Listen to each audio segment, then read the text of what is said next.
Belajar Al-Quran di atas Vespa. Nuri. Ketika masih duduk di bangku SD, Nuri selalu diantar oleh ayahnya ke sekolah. Sekolah Nuri agak jauh dari rumahnya, kira-kira 11 km jarak dari rumah Nuri ke sekolahnya. Sejak memasuki kelas 3, ayah Nuri mulai mengajari Nuri menghafal Al-Quran bila ia hendak pergi ke sekolah. Di atas motor Vespa kesayangan ayahnya, Nuri belajar menghafal ayat demi ayat Al-Quran. Nuri mulai diajari surah Al-Fatihah dengan tajwid dan makharijul huruf yang benar. Setiap hari, ayah Nuri hanya menargetkan 1 ayat untuk dihafal. Ia memulainya dengan memberi contoh bacaan yang benar. Setelah itu, Nuri harus menirukannya. Bila 1 ayat belum hafal, ayah Nuri terus meminta Nuri untuk mengulang-ulangnya sampai akhirnya Nuri tiba di sekolah. Keesokan harinya, ayah Nuri menguji hafalan Nuri yang kemarin. Bila 3 kali diulang telah lancar dan tidak ada yang salah, ayah Nuri melanjutkannya pada ayat berikutnya. Demikian seterusnya ia lakukan dengan penuh kesabaran. Kadang-kadang Nuri merasa bosan dan jenuh dengan target ayah yang seperti itu. Bahkan ketika Nuri sedang tidak mood, Nuri merasakan hal ini sebagai beban, meskipun hanya 1 ayat.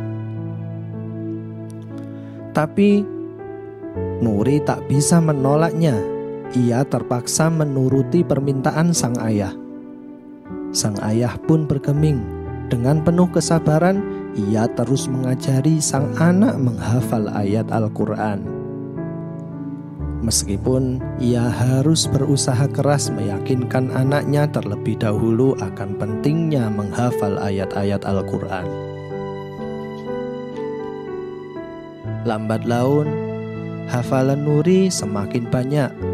Nuri bersyukur dan merasakan kebahagiaan tersendiri ketika ia dites oleh guru agamanya di sekolah. Nuri bisa membacakan ayat-ayat Al-Quran dengan baik. Hal ini seringkali mendorong semangat Nuri untuk terus belajar menghafal Al-Quran kepada ayahnya. Ayah Nuri termasuk tipe orang yang konsisten. Tidak ada hari yang terlupakan oleh beliau untuk mengajari Nuri menghafal Al-Quran setiap kali beliau mengantar Nuri ke sekolah. Selalu saja ingat, kadang Nuri pun suka berdoa agar ayahnya lupa tidak mengajarinya membaca Al-Quran. Akan tetapi, doa Nuri seakan tak mempan.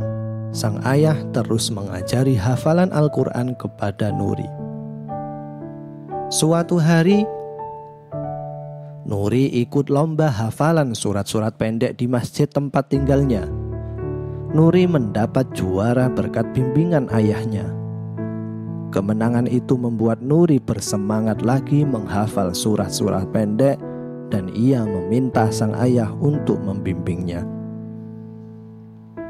Lambat laun, tak terasa Nuri hampir hafal seluruh surah pada juz Amma. Padahal Nuri hanya belajar di atas Vespa sang ayah ketika ia hendak pergi ke sekolah. Setelah SMP, Nuri jarang diantar oleh ayahnya. Nuri pergi sendiri ke sekolah. Ayahnya suka mengantar Nuri sewaktu-waktu saja. Jadi, beliau tidak punya waktu lagi untuk mengajari Nuri menghafal Al-Quran. Sejak itu, Nuri tak lagi menghafal ayat Al-Quran. Padahal ayahnya pernah menyampaikan harapannya, "Kamu sudah banyak hafal ayat-ayat Al-Quran dengan tajwid dan makharijul huruf yang benar dari Bapak. Tinggal kamu melanjutkannya sendiri," ujar ayah Nuri. Tapi Nuri tak melanjutkan menghafal ayat Al-Quran seperti yang dipesankan ayahnya. Bacaan Nuri tetap saja tidak berubah. bahkan cenderung berkurang karena jarang digunakan. Terkadang Nuri merindukan saat-saat ketika ia dan ayahnya di atas Vespa secara bergantian melantunkan ayat-ayat Al-Quran. Namun sekarang hampir tidak bisa lagi. Kini setelah duduk di bangku SMA, Nuri hampir tidak punya waktu untuk menghafal ayat-ayat Al-Quran karena waktunya banyak tersita untuk mengerjakan tugas-tugas sekolah yang semakin banyak.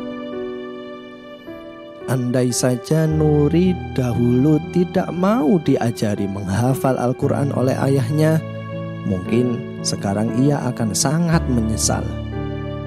Telah diajari pun ia menyesal karena tidak bisa melanjutkannya sendiri.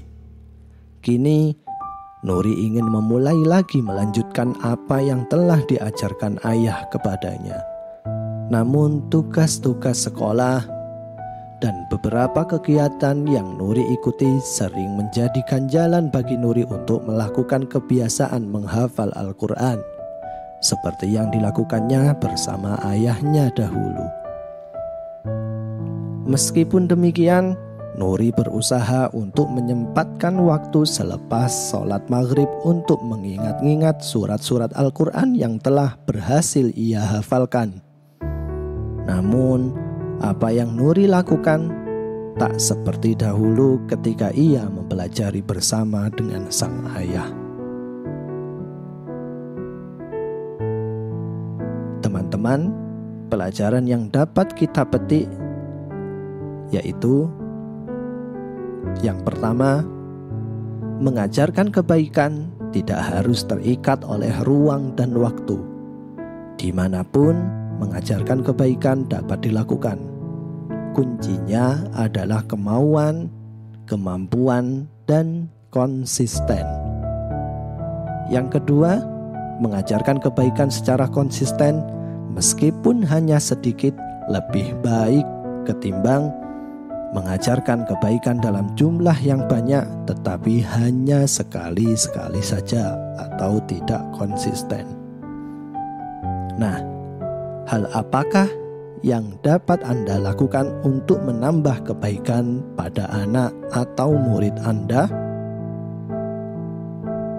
Silakan dijawab di kolom komentar, dan jika suka video ini, jangan lupa klik tombol subscribe dan juga loncengnya untuk mendapatkan notifikasi video-video motivasi terbaru dari kami.